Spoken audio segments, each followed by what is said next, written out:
बिस्मिल्लाहिर्रहमानिर्रहीम। न्यूमेरिकल हमारे पास जो है वो ये है कि in the thermal decomposition of N2O at 760 degree centigrade the time required to decompose half of the reactants was 250 second. कि हमारे पास जो है वो N2O2 हमने लिया और टेम्परेचर उसका ये था, तो हाफ लाइफ मतलब जितनी वैल्यू हमने N2O2 की ली है उसमें से जो हाफ जो है वो 255 सेकंड में जो है वो हाफ रिएक्शन कंप्लीट हो गया at the initial pressure of 290। कि हमारे पास N2O का जो इनिशियल प्रेशर था वो ये था कि 290, लेकिन जब हमने उसका एक्सपेरिमेंट करवाया, इसका रिएक्शन करवाया, इसकी डीकम्पोजिशन हुई, तो 250 सेकंड के बाद जो 290 प्रेशर था वो हाफ हो गया। और इसी तरीके से 212 सेकंड जो है फिर इनिशियल प्रेशर जब हमने 360 लिया तो ये हाफ रह गया। अब इस चीज़ को ज़रा हमने समझना है कि ये कैसे है। देखिए, हमारे पास एक वेसल है, इसके अंदर जो है वो गैस का जो हमने जो गैस ली है वो है N2O और उसका जो प्रेशर है वो 290 है।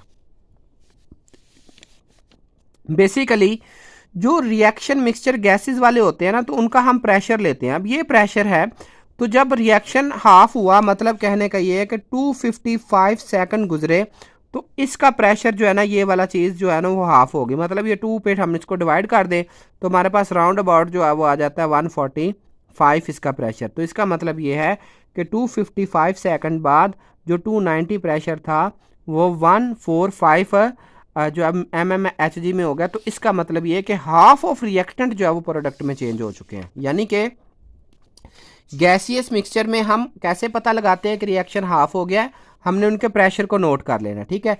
इसी तरीके से जब इनिशियल प्रेशर 360 mmHg था, तो 21 सेकंड के बाद जो है वो 360 का जो है वो हाफ प्रेशर रह गया, ठीक है। तो find the order of this reaction, तो इस रिएक्शन का आपने ऑर्डर फाइंड आउट करना है। स्टेटमेंट को दोबारा समझ लेते हैं कि N2O हमारे पास डाई नाइट्रोजन ऑक्साइड लिया गया, दो इसके सैंपल लिए गए, एक में प्रेशर ये था और एक में प्रेशर ये था। जो 290 वाला था उसका प्रेशर हाफ हो गया 255, जो कि रिप्रेजेंट कर रहा है कि N2O जो है वो हाफ जो है वो डिकम्पोज हो चुकी है। और जिस सिलेंडर में इसका प्रेशर 360 mmHg था, उसमें 212 सेकंड के बाद जो है वो पता चला कि ये इसका प्रेशर हाफ रह गया, यानी कि हाफ ऑफ जो है ना ये डिकम्पोज हो चुकी है। तो initial pressure basically initial concentration को रिप्रेजेंट करता है। तो जो प्रेशर है यहाँ पे बेसिकली एक्टिविटीज़ या इनिशियल कंसंट्रेशन को ज़ाहिर कर रहा है।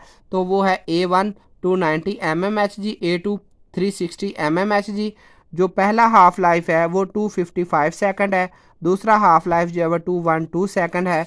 तो अब हमने हाफ लाइफ का फार्मूला, ये यानी कि हाफ लाइफ और इनिशियल कंसंट्रेशन हमारे पास मौजूद है। तो ऑर्डर ऑफ रिएक्शन का फार्मूला ये है n is equal to 1 plus log of T2 over T1 divided by log of A2 over A1। तो यहाँ पे हमने वैल्यू पुट कर देनी। वैल्यू पुट करने के बाद इनको डिवाइड किया, ये वाली वैल्यू आ गई।